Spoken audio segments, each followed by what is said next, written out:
Canadian-born communication theorist Marshall McLuhan believed the medium was the message. What is important is not necessarily the message being sent, but the medium being used to send the message. This has become truer today with new social media and internet technology.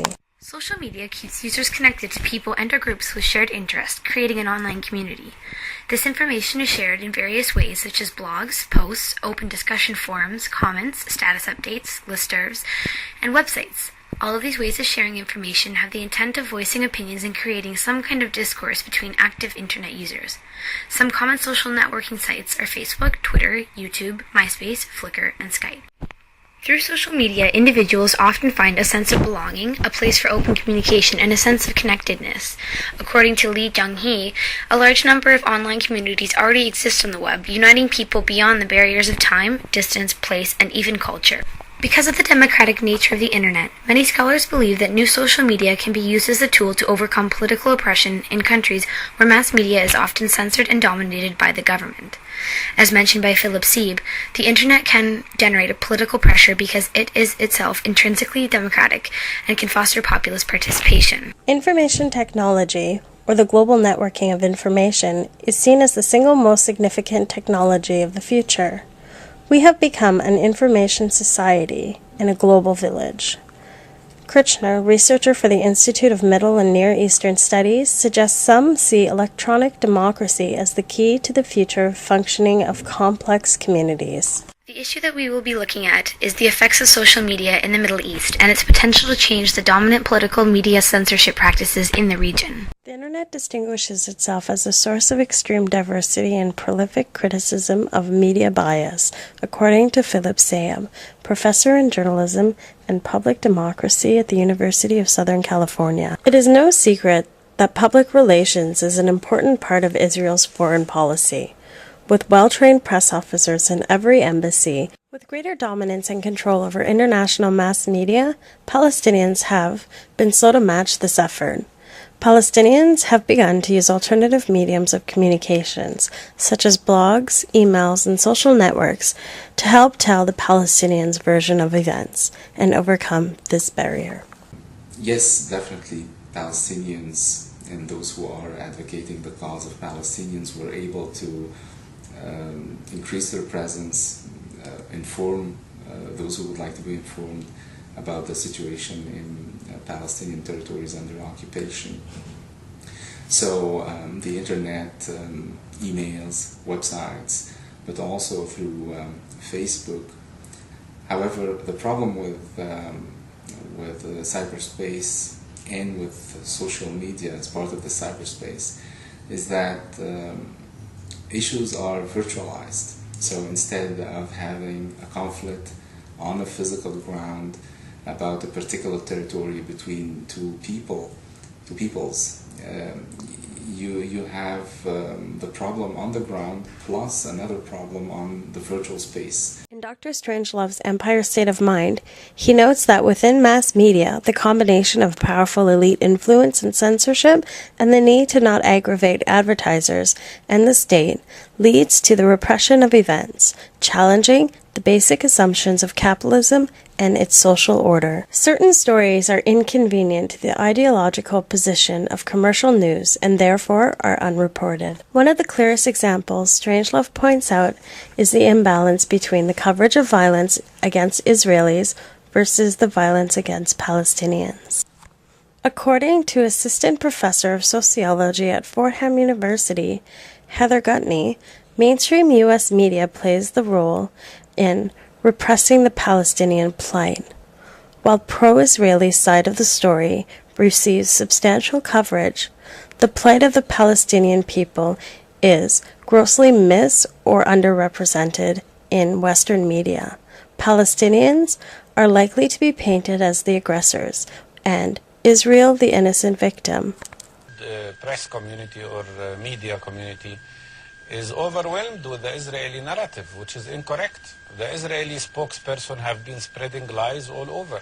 Strangelove notes that non-corporate online news aggressively de-represses news events, such as Electronic Intifada, an online web portal which focuses on research, academics, reference, commentary and analysis, personal journals from the front lines of conflict, media news, and satire. The democratic nature of social media has often made them a tool for social expression in countries where mass media are dominated and mediated strictly by the government. Social media serve as platforms for free speech, regardless of the political rules and regulations set by governments and dominant institutions. Individuals in politically oppressed countries understandably equate mass media with the political agenda, while social media are equated with personal expression and liberation. On June 16th, protests erupted in Iran over the elections that many felt were rigged by the Iranian government. As soon as the protests began, Iranian President Mahmoud Ahmadinejad banned all foreign reporters from covering any of the incidents. Western mass media were unable to cover the incident, making social media the only possible means of acquiring or reporting any kind of information. Protesters in Iran began posting photographs of the protests on websites such as Flickr. Twitter and Facebook were also used to report incidents that would otherwise have been left unreported by the mass media. During the outbreak of the Gaza war in December 2008, the Israeli government banned foreign reporters from entering into the Gaza Strip. The first targets were to take out the communication towers and media stations. There were many claims that the Israeli army were targeting residential areas, including hospitals, schools, and apartment complexes, killing civilians, mostly women and children. But without the international investigative reporting, these claims were only rumors. The Israeli government sent out news releases denying these accusations, stating that they were targeting Hamas military groups. Cell phone images of civilian casualties were uploaded onto the internet.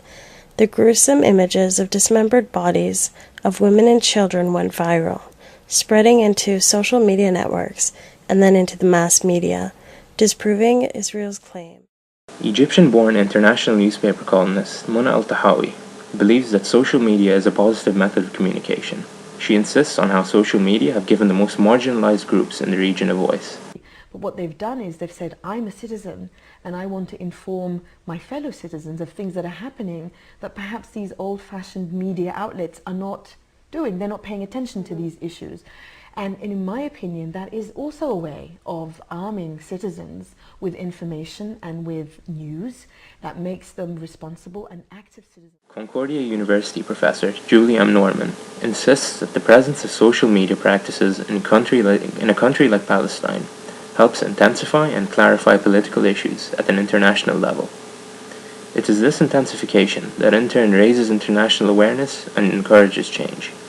Social media are treated as a venue for personal expression that in turn allow individuals to challenge the oppressive mass media practices of their governments. Such international awareness helps ensure that countries are put on the spot during times of political and social oppression, a point that is demonstrated even further through the protests in Iran. Governments that heavily monitor and regulate mass media practices are forced to deal with their actions on an international level. This would inevitably force such countries to reconsider their policies and bring about some kind of change. In spite of the democratic nature of social networking sites, the internet is still liable to censorship. Henry Kirchner claims that social media may even be restricted on the grounds that they violate traditional cultural practices. Open online discourse may be prohibited because it's just seen as a form of neo-colonialism that's being implemented by the West. Rami Khouri at the American University of Beirut maintains a similar view. He believes that social media bring no meaningful political outcome, in spite of their ability to create discourse. The skepticism seems to be driven primarily by the inconsistency of the United States policy in the Middle East. Khouri believes that the United States encourages the use of new media, yet at the same time helps keep such oppressive regimes in power. Although new media and social networking's potential as an agent of democracy can be debated, one important issue must be taken into consideration. Ali Atiga argues that top priority must be given to peaceful conflict resolution. Whether or not, therefore, social networking is to be seen as a form of escapism, it is a fact that it provides room for open discourse. Even if such discourse does not guarantee change, it at least raises the prospect. Therefore, new media and social networking practice can actually help democratize the Middle East. They do so by placing the monopolistic media practices of oppressive governments into the global spotlight. This in turn puts them into question by the international community rather than just the local one. This in turn raises the possibility of peace within a country, as well as its transition from a media monopoly to a media democracy.